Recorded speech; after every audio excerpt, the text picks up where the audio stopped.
আসসালামু আলাইকুম। আজকে চলে আসলাম একটি নতুন ভ্লগ নিয়ে। এই ইফতারির ভ্লগটা কিছুদিন আগের করা, যদিও পোস্ট করতে একটু সময় লেগে গেল।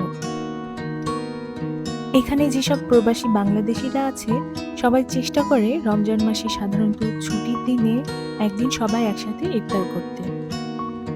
সবাই একটি খাবারের আইটেম নিয়ে একটি নির্দিষ্ট বাসায় একসাথে মজা করে ইফতার করা হয়। আজকে এসেছি লিজা আপুর বাসায়। আপু কি দারুণ করে রমজানের ডেকোরেশন করেছে।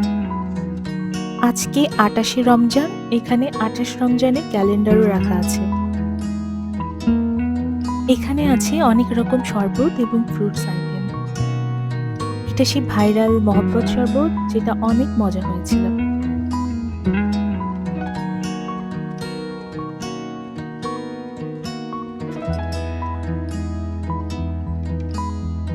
এখানে এত রকমের আইটেম ছিল যে কোনটা রেখে কোনটার ছবি তুলব। আর সবগুলো খাবার ছিল এক কথায় অসাধারণ মজার।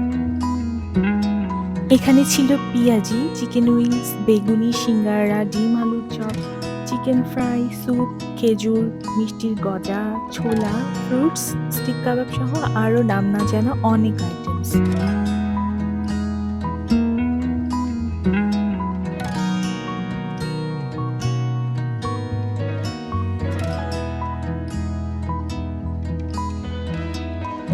আমি আরো অনেক কিছু ছবি তুলতে মিস করে গেছি। যেমন হালিম ছিল, হালিমটা খুবই মজার ছিল।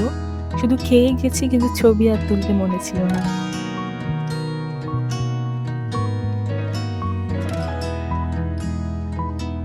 ভাবিরা ঝালের চপগুলো আলাদাভাবে সাজিয়ে রাখছিল। এখানে রমজানের সময় সবথেকে মিস করা হয় পরিবারকে এবং মাগরিবের আজানকে। দেশে রমজানের সময় মাগরিবের আজান দূর দূরান্ত থেকে ভেসে আসে, যে জিনিসটা এখানে একটু বেশি মিস করি। আমরা সবাই আমাদের পছন্দ মতো প্লেট সাজিয়ে নিয়েছি। ইফতারের আর বেশিক্ষণ বাকি নেই। আমি নিয়েছি ডিম আলুর চপ, ছোলা, পেঁয়াজু, চিকেন সাসলি, এটাকে সম্ভবত মিষ্টি গজা বলে, আমি শিওর নাম জানি না।